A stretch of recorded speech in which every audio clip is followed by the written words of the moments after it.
মানুষকে ধন্যবাদ। এই কারণে মানুষকে আমি জানতাম এক্সপেকটেশন সারা বছর আমরা কাজ করি।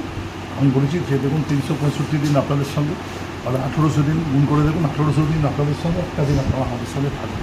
এটা আমরা মানুষকে বলেছিলাম এবং মানুষকে আমরা এই গার্ড ছিল মানুষকে মমতা ব্যানার্জির উন্নয়নে ভোট দিন, দেশকে রক্ষা করার জন্য ভোট দিন, সম্প্রীতির জন্য ভোট দিন, আমাদের মুখ তাকিয়ে ভোট দিন। আর মমতা ব্যানার্জির সঙ্গে তাপস চ্যাটার্জি, মমতা ব্যানার্জির সঙ্গে আমাদের কাউন্সিলর সবাই মিলে এমন সমন্বয় হয়ে এখানে কাজ করবো, সেটা মানুষ আমাদের আস্থা রেখেছেন, বিশ্বাস রেখেছেন। আসলে চুলচেরা বিশ্লেষণ আমরা করিনি, পুরো ওয়ার্ড কোনো বুথ কোথায় সাফল্য হলো ব্যর্থতা হলো বসে আমরা পর্যালোচনা করবো, কোথায় আমাদের হলো না হলো। একটা জেনারেলি হিন্দু অঞ্চলে কিছু ভোট বিজেপি করেছে, সেটাকে আমাদের দেখে নিতে হবে যে কী জন্য হলো, এটাকে সামগ্রিক ফলাফলের উপর হলো। এটা বিধানসভাতে আরও ভোট আমাদের ভালো, বিধানসভাতে বা আর যে কোনো নির্বাচনে।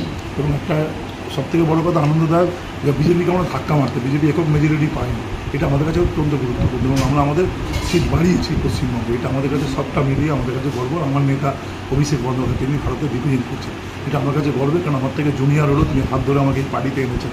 আমার গর্বে বুক ফুটে কীভাবে বইটা কোনো যেন কোনো বিরোধী কর্মীকে যেন না করা হয়, যত পারো এরকম মিছিলগুলো অ্যাভয়েড করো। মানুষকে ধন্যবাদ দাও, অভিনন্দন জানাই। প্রথম দিন আমি নাম করে নিজেই মাইক ধরে পাড়ায় সবাইকে অভিনন্দন জানিয়েছি। আমি চাইলে যে কোনো বেশ কাজ শুরু করো, কালকে থেকে পরশুদিন রেজাল্ট বেরিয়েছে, কালকে থেকেই শুরু হয়ে গেছে আমাদের কাজ। আজকালকেই বাজ পড়ে মারা গেছে মানুষের কাছে আমরা আছি, এতে মারা গেছে আমরা আছি, মানুষের সঙ্গে আমরা আছি। এই তো আজকে আমরা এখানে 4 নম্বর ওয়ার্ডে এই পাড়ায় থাকেন একটি মেয়ে, আমার বন্ধুর মেয়ে BCA পড়বে, তার একটা মাসের সেমিস্টার, কালকে আসতে বলেছি, মাইনে দিতে দেবে। আমাদের কাজ শুরু হয়ে যাচ্ছে, আমাদের কাজ শুরু। আমি মনে করি ভোটের পরের দিন থেকে আমার নেক্সট ডে, আমার ভোট শুরু হয় ভোটের পরের দিন থেকে শুরু। আমার ভোটের দিনের ওটা তো অফিসিয়ালি যা কাজ হয়, আমার ভোটের কাজ শুরু হয় ভোটের পরের দিন থেকে। আমার সে রাজিজুরও তাই করে, সারা বছর কাজের মুখে থাকে। এবার মানুষকে দেখে নেবো, বুঝে নেবো কোন জায়গায় কী আছে, আমরাও দেখে নেবো। কেউ আমাদের একটু অতিরিক্ত উদারতার সুযোগ নেয়, সেটা তো আমাদেরও ভাবতে হবে, তাই না? মানুষ যেহারি কাজ পাক, এটা আমরা চাই। কাজ করতে গেলে দলমত দেখা উচিত না, কিন্তু মানুষের যদি কোনো মানুষের দেখা যায় যে একবার ভোটের জন্য আমরা, এই কাজের জন্য আমরা, ভোটের জন্য অন্যরা, এটা আমাদের ভাবতে হবে। সবাইকে ধন্যবাদ। আমাদের অতিরিক্ত এই অঞ্চলে কোনোদিন আমি যখন রাজনীতি করছি, নাগপুর আমাদের চিরকাল একটা অক্সিজেন দিয়েছে।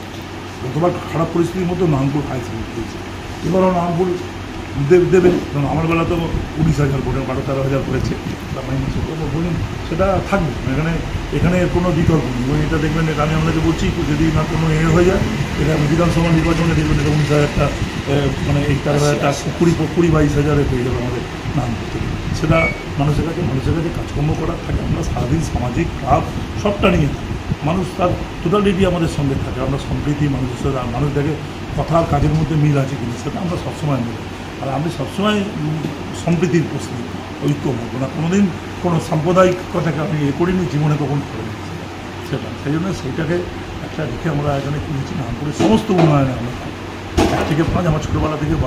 কারণ আমি দীর্ঘ আজকে থেকে ভাবুন না, 83 সাল থেকে শুরু করেছি পঞ্চায়েত মেম্বার, 17 আর এখানে 40 বছর জনপ্রতিনিধি, আর 5 বছর আগে থেকে রাজনীতি করছি। 40 বছর রাজনৈতিক জীবন। মানুষ আমাকে হাফ প্যান্ট থেকে ফুল প্যান্ট পরে দেয়াল লিখতে দেখেছে, মানুষ আমাকে কাজে দেখেছে, শ্মশান ঘাটে দেখেছে, কবরস্থানে দেখেছে, মানুষের বিষয়টা দেখেছে। বলে মানুষের সঙ্গে সে কাজ এটা আমার নেশা। কালকেও আমি যে অবস্থায় ছিলাম, আমি যেমন আমার আক্কেল দাদু পেয়েছে, সেই অবস্থায় বাজ পড়েছে, আমি ছিলাম। আমি যখন উঠে যাচ্ছি, তখন আমার মনে হচ্ছে, তখন ডাক্তারকে বলে ক্যাটারাল ডিজি বলে কড়া ওষুধ আছে, সেগুলো খেয়ে আমি গিয়ে ওখানে করলাম, করলাম চা খো। কালকে থেকে আজকে বেলা চা খেতে পারিনি, দুবেলা। ডাক্তার বারণ করবো, দুবেলার পর থেকে বলেছি আস্তে আস্তে খাবো। সেই অবস্থায় দাঁড়িয়ে আমরা সকলে মিলে, আমাদের কাউন্সিলরও রহিমা বিবেকের মুখে, উনিও কালকে যথেষ্ট পরিমাণে পরিশ্রম করবো। ওখানে আমাদের যারা আছেন কামাল থেকে আরম্ভ, আমাদের যারা লিডারশিপ, সবাই আমাদেরকে সমস্ত অংশের মানুষ বিষয়টাকে করলেন। সবার সাহায্য না পেলে একটা জিনিস সামাল দেওয়া যায় না। সবাই আস্থা রেখেছেন, ভরসা রেখেছেন। আমি আমার অভিজ্ঞতা দিয়ে কালকে ট্যাকেল করেছি, অভিজ্ঞতাটা আছে বলে নানা জায়গায় করেছি। এবং শুধু তাই না, আমি ঘোষণাও করিনি, হয়তো বা আমি দুটো পরিবারকে 50,000, 1 লাখ টাকা আমার চেক থেকে দেব। সেটা আমি মসজিদের আগে ছোট্ট বেড়াবাড়িতে গিয়ে সবাইকে ডেকে, মসজিদের সমস্ত মানুষজনকে ডেকে, লোকাল কাউন্সিলরকে ডেকে, দুটো পরিবারে বাবা মার হাতে, রিক্সা চালক ইত্যাদি আছেন, তাদের হাতে আপনারা অর্থকান ওরা ক্ষতিপূরণটা পাবে না, যেহেতু পোস্টমার্টম হবে। ওই সময় সেন্টিমেন্টের বিরুদ্ধে ওটা উচিত না, কারণ একমাত্র বাবা মারা একটাই বলছে, হাত ধরে বাবা আমার পোস্টমার্টমটা বাবা মার সামনে বলতে পারছি না যে একান্ত হয়ে যাবে। আমি সবাই মিলে কথাবার্তা বলি। সিপি সাহেবকেও ধন্যবাদ, তিনি একদম দারুণভাবে সাহায্য করেছেন মানবিকতাতে নিয়ে।